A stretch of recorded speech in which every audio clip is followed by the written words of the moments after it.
எது சென்றாலும் என்னுள் வாழும் அருள் ஜீவன் நீ இயேசுவே.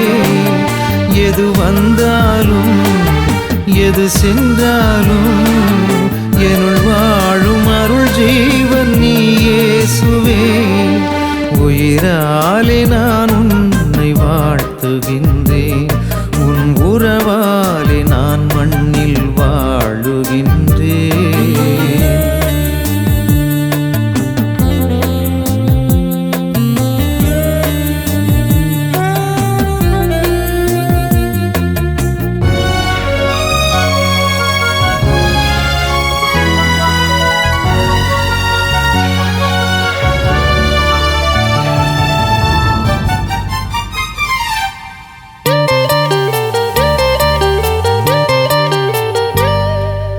உயிர் தேடும் உறவின் ஊற்றும் நீயே, உயிர் பிரிந்தால் என ஏற்கும் தெய்வம் நீயே. உயிர் தேடும் உறவின் ஊற்றும் நீயே, உயிர் பிரிந்தால் என ஏற்கும் தெய்வம் நீயே.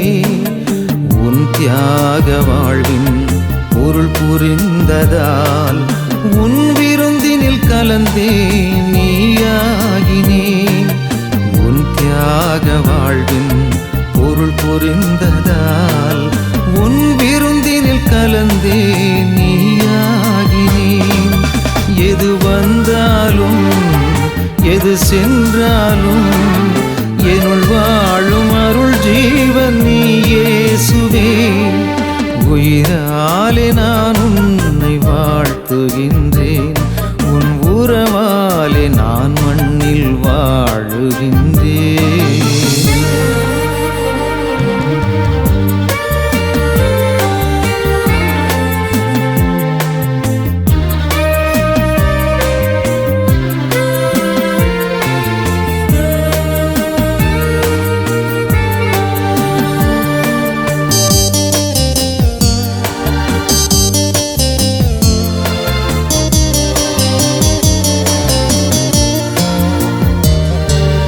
உணவாக என்னை சேரும் ஊக்கம் நீயே, உணர்வாக உடன் வாழும் உள்ளம் நீயே.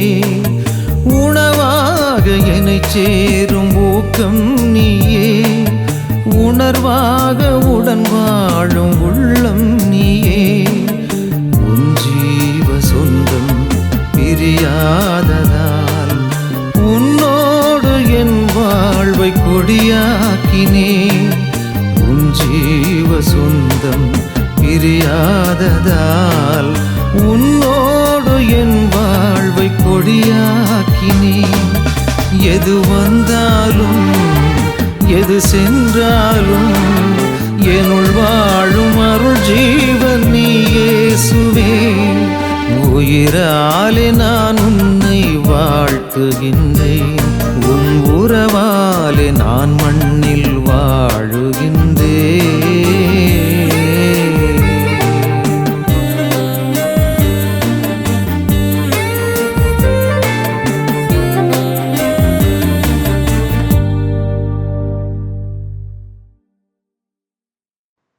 மத்தேயு எழுதிய நற்செய்தி அலகு 19 இறைச்சொற்றொடர்கள் 23 முதல் 30 முடிய. அக்காலத்தில் இயேசு தம் சீடரிடம், செல்வர் விண்ணரசில் புகுவது கடினம் என நான் உங்களுக்கு உறுதியாகச் சொல்லுகிறேன். மீண்டும் உங்களுக்கு கூறுகிறேன், செல்வர் இறை ஆட்சிக்குட்படுவதை விட ஊசி காதில் ஒட்டகம் நுழைவது எளிது என்றார். சீடர்கள் இதை கேட்டு, அப்படியானால் யார்தான் மீட்பு பெற முடியும் என்று கூறி மிகவும் வியப்படைந்தார்கள். இயேசு அவர்களை கூர்ந்து நோக்கி, மனிதரால் இது இயலாது, ஆனால் கடவுளால் எல்லாம் இயலும் என்றார். அதன் பின்பு பேதுரு இயேசுவை பார்த்து, நாங்கள் எல்லாவற்றையும் விட்டுவிட்டு உம்மை பின்பற்றியவர்களாயிற்றே, எங்களுக்கு என்ன கிடைக்கும் என்று கேட்டார். அதற்கு இயேசு, புதுப்படைப்பின் நாளில் மானிட மகன் தமது மாட்சிமிகு மரியணையில் வீற்றிருப்பார். அப்போது என்னை பின்பற்றிய நீங்களும் இஸ்ரேல் மக்களின் 12 குலத்தவர்களுக்கும் நடுவர்களாய் 12 அரியணைகளில் வீற்றிருப்பீர்கள் என உறுதியாக உங்களுக்கு சொல்லுகிறேன். மேலும் என் பெயரின் பொருட்டு வீடுகளையோ சகோதரர்களையோ சகோதரிகளையோ தந்தையையோ தாயையோ பிள்ளைகளையோ நிலபுலங்களையோ விட்டுவிட்ட எவரும் 100 மடங்காக பெறுவர். நிலை வாழ்வையும் உரிமை பேராக அடைவர். ஆனால் முதன்மையானோர் பலர் கடைசியாவர், கடைசியானோர் பலர் முதன்மையாவர் என்று அவர்களிடம் கூறினார். ஆண்டவரின் அருள்வாக்கு. இறைவா உமக்கு நன்றி. கிறிஸ்து இயேசுவிலே பிரியமுள்ள சகோதர சகோதரிகளே, ஒரு சினிமா படத்துல ஒரு பாட்டு உண்டு. நாற்காலிக்கு சண்டை போடும் நாடு நம் பாரத நாடு அப்படின்னு. ஆட்சி, அரியணை, அதிகாரம், இந்த வார்த்தைகளை கேட்கும் போதே நம் மனதிற்குள்ளே மகிழ்ச்சி ஊறுகிறது இல்லையா? ஒரு கெத்து வருது அப்படி நம்மளை அறியாமலே. இது எப்படி இந்த கெத்து வருது என்பதை விட இந்த வார்த்தைகளை நமக்கு கேட்டாலே ஒரு சைஸா உணர்வு மாறுது பாருங்க. சில சமயங்கள்ல போலீஸ்காரங்களாம் சொல்லுவாங்க, மஃப்டியில் இருக்கும்போது அந்த இது இருக்காது, அந்த வீரம் வராது, அந்த உடுப்பு போட்ட உடனே நாங்க எங்களையே மாத்திக்கிறோம், மாறிடுது அப்படிம்பாங்க. அதுபோல இந்த ஆட்சி, அரியணைங்கிற வார்த்தைகளை கேட்டாலே நமக்கு ஒரு சைஸான ஒரு தெம்பு மகிழ்ச்சியும் ஊறுகிறது. இந்த இறை வார்த்தை இந்த ஏக்கத்தை போக்கி வைக்கிறது. பேதுரு ஆண்டவர் இயேசுவை பார்த்து, நாங்கள் எல்லாவற்றையும் விட்டு உம்மை பின்பற்றியவர்களாயிற்றே, எங்களுக்கு என்ன கிடைக்கும் என்று கேட்ட பொழுது ஆண்டவர் இயேசு சில வாக்குறுதிகளை வழங்குகிறார். இன்னைக்கு நமக்கு நிறைய பேர் அப்படித்தானே, அது செய்தா எனக்கு என்ன கிடைக்கும். வீட்டில் அம்மா அப்பா ஏதாவது சின்ன குழந்தைகிட்ட அதை வாங்கிட்டு வா, இதை வாங்கிட்டு வான்னு சொல்லுவாங்க. அப்படி சொல்லி அனுப்பும்போது இந்த பிள்ளைங்க கேட்கும், எனக்கு என்ன தருவேன், மிட்டாய் வாங்கி தருவியா, கடலை மிட்டாய் வாங்கி தருவியா, 5 பைசா தருவியா, நான் போறேன் அப்படின்னு சொல்வது போல பேதுரு எங்களுக்கு என்ன கிடைக்கும். பேதுருவின் இந்த கேள்வி நமக்கு சிறிது வியப்பை தரலாம். ஆனால் நாம் ஒவ்வொருவருமே ஏதாவது ஒரு நேரத்தில் இந்த கேள்வியை நமக்குள்ளே கேட்கத்தான் செய்திருப்போம். நாம் இறைவனில் நம்பிக்கை கொள்கிறோம், இறைவேண்டல் செய்கிறோம், இறை மொழியின்படி வாழ முயற்சி எடுக்கிறோம். நமக்கு என்ன கிடைக்கும்? டெய்லி கோயிலுக்கு போறேன், டெய்லி அன்பியத்துக்கு போறேன், டெய்லி நவநாளுக்கு போறேன், குருசனில் உட்காந்து ஜெபிக்க போறேன், முடிஞ்ச அளவு காணிக்க போடுறேன். ஆண்டவரே எனக்கு என்ன கிடைக்கும்? அநியாயம் செய்யறாங்க, அக்கிரமம் செய்யறாங்க, அடாவடித்தனம் செய்யறாங்க, இவங்களுக்கு என்ன நடக்கும்? இயேசு இந்த கேள்வி குறித்து எரிச்சல் அடைந்ததாகவோ, பேதுருவை திட்டியதாகவோ, கடிந்து கொண்டதாகவோ நற்செய்தியாளர்கள் குறிப்பிடவில்லை. மாறாக இந்த கேள்விகளுக்கு இயல்பான நியாயமான விடையை அளிக்கிறார். ஒன்று, நன்மைகளை வாக்களிக்கிறார். ஒன்று, புதுப்படைப்பு நாளில் என்னோடு அரியணையில் விற்றிருப்பீர்கள். 2, நீங்கள் இழக்க முன்வந்த எதையுமே 100 மடங்காக பெறுவீர்கள். 3, நிலை வாழ்வையும் உரிமை பேராக அடைவீர்கள்.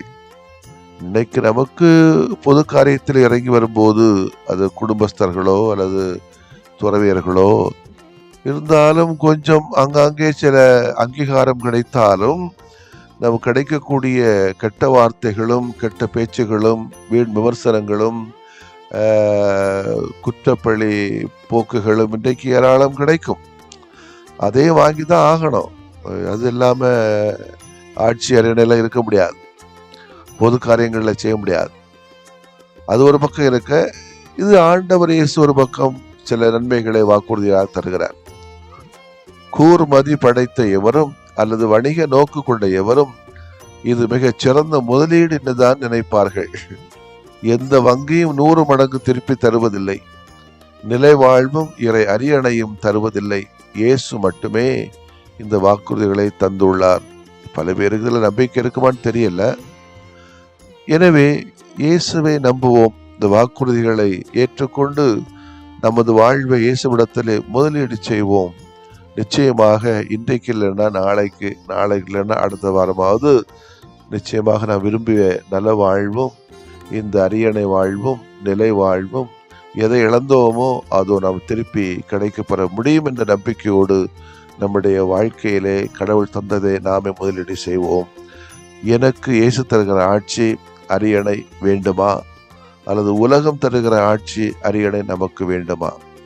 உலகத்திலே பதவிக்காக போட்டி போடுவதை கொஞ்சம் தவிர்த்தால் இந்த உலகம் நல்லாக இருக்குமோ என்று தோன்றுகிறது. ஆமென். மன்றாடுவோமாக. நிறைவாழ்வின் ஊற்ற இறைவா, உமது வாக்குறுதிகளுக்காக நன்றி கூறுகிறோம். உம் பொருட்டு நாங்கள் எதையும் இழப்பதற்கு தயார் ஆண்டவரே. இழக்கிற பொழுது எங்களுக்கு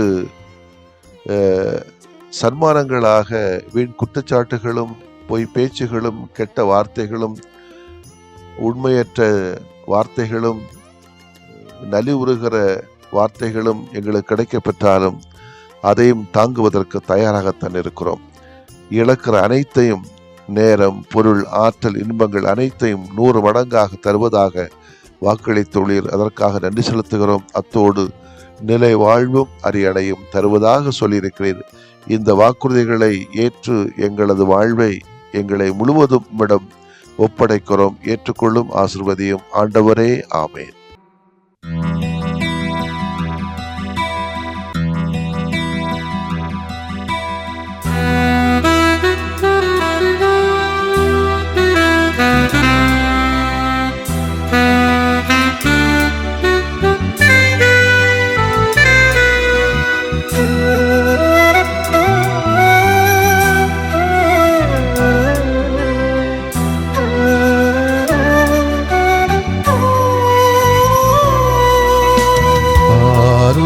ஆறுதலான ஆண்டவரே,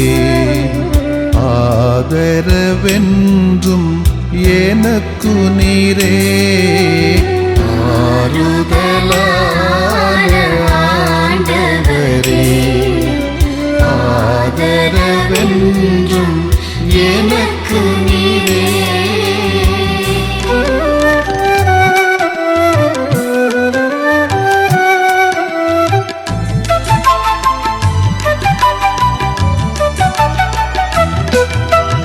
என் கவலை, என் கண்ணீர், என்னை வருத்தும் வேதனைகள். என் கவலை, என் கண்ணீர், என்னை வருத்தும் வேதனைகள். என் பயங்கள், நெருக்கடிகள் எல்லாம் ஏற்றனை தேற்றுமையா. என் பயங்கள், நெருக்கடிகள் எல்லாம் ஏற்றனை தேற்றுமையா.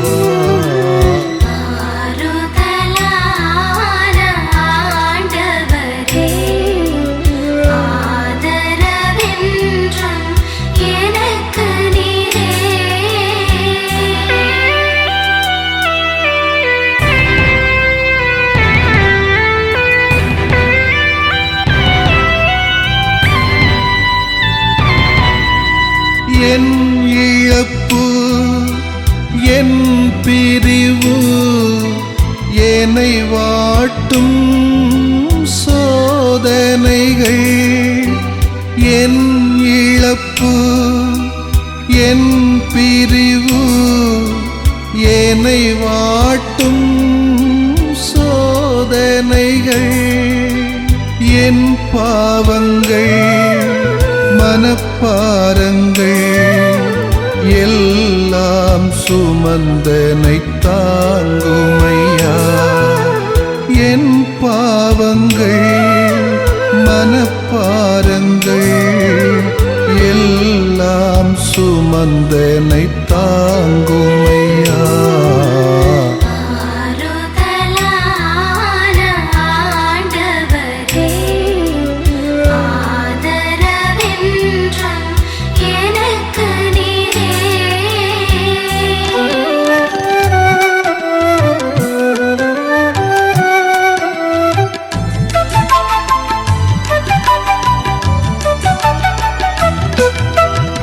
என் குடும்பம், என் பணிகள், என்னை அழுத்தும் பல சுமைகள். என் குடும்பம், என் பணிகள், என்னை அழுத்தும் பல சுமைகள். என் நோய்கள், துயர்கள் எல்லாம் பார்த்தென்னை நடத்துமையா. என் நோய்கள் கடன் துயர்கள் எல்லாம் பார்த்தென்னை நடத்துமையா. ஆறுதலான ஆண்டவரே, ஆதரவென்றும் எனக்கு நீரே.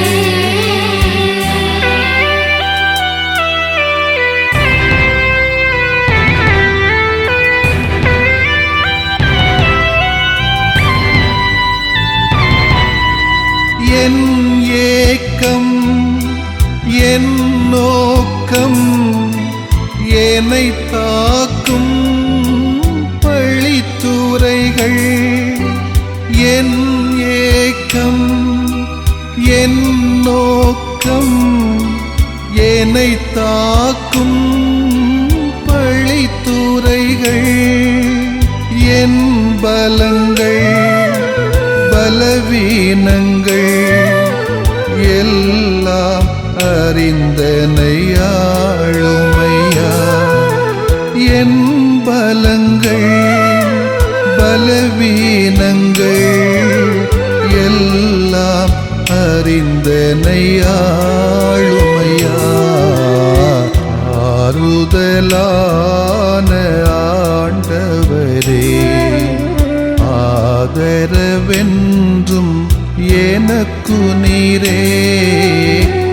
ஆறுதலான ஆண்டவரே, ஆதரவென்றும் எனக்கு நீரே.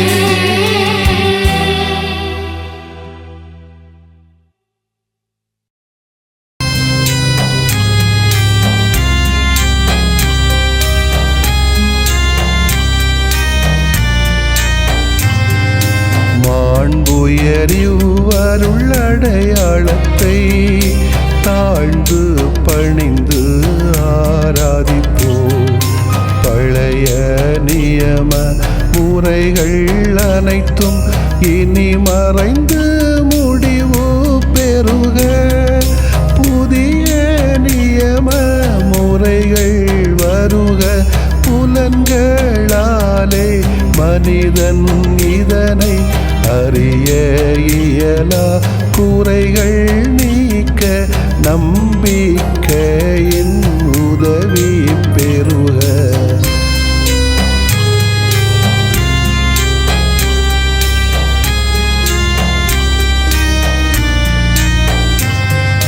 தந்தை அவர்க்கும் மகன் அவர்க்கும் புகழ்ச்சியோடு வெற்றியாக்கும். மீட்பின் பெருமை மாட்சிமையோடு வலிமை வாழ்த்து யாவுமாக. இருவரிடமாய் வருகின்றவராம் தூய ஆவியானவர்க்கும் அளவில்லாத சமப்புகழ்ச்சி என்றுமே உண்டாகுக. ஆமென். வானின்று அவர்களுக்கு அப்பமளித்தீரே, இனிமையெல்லாம் தன்னகத்தில் கொண்ட அப்பம் இதுவே. மன்றாடுவோமாக. இறைவா, இந்த வியப்புக்குரிய அருளடையாளத்திலே உம்முடைய பாடுகளின் நினைவை எங்களுக்கு விட்டு சென்றீ. உம் திருவுடல் திருரத்தமாகியவற்றின் தூய மறைவருளை வணங்கும் நாங்கள் உமது மீட்பின் பயனை இடைவிடாமல் துய்த்து உணர்ந்து மகிழ அருள்வீராக. தந்தையாகிய இறைவனோடும் தூய ஆவியாரின் ஒன்றிப்பில் இறைவனா என்றென்றும் வாழ்ந்து ஆட்சி செய்கின்ற உம்மை மன்றாடுகிறோம்.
நற்கருணை நாதரிலே நம்பிக்கை கொண்டீர், நன்மைகளின் நாயகனே அந்தோணியாரே. நற்கருணை நாதரிலே நம்பிக்கை கொண்டீர், நன்மைகளின் நாயகனே அந்தோணியாரே. பாச பகிர்வினையே பண்பாய் கொண்டவரே, பாச பகிர்வினையே பண்பாய் கொண்டவரே. எம் இறை ஒளிவாய் மயிலக்கடம் நீர், இணைகின்றோம் உம்வழியில் நடத்துமையா. இறை ஒளிவாய் மயிலக்கடம் நீர், இணைகின்றோம் உம்வழியில் நடத்துமையா.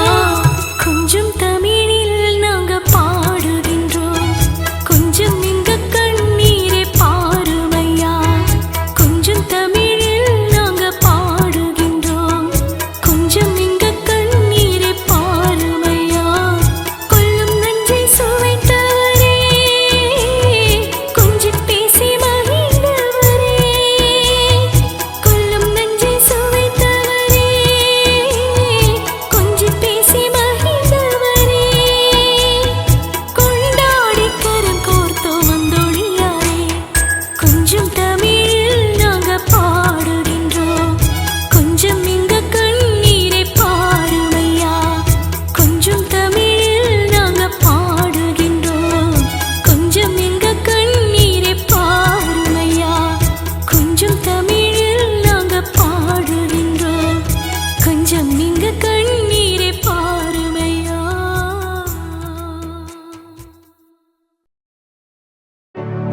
நிலையான புகழுக்குரிய தூய இறை நன்மைக்கு எல்லா காலமும் தொழுகையும் புகழும் போற்றியும் ஆட்சிமையும் உண்டாக கடவது. போற்றியும் ஆட்சிமையும் உண்டாக கடவது. தந்தை, மகன், தூய ஆவியாரின் பெயராலே ஆமென்.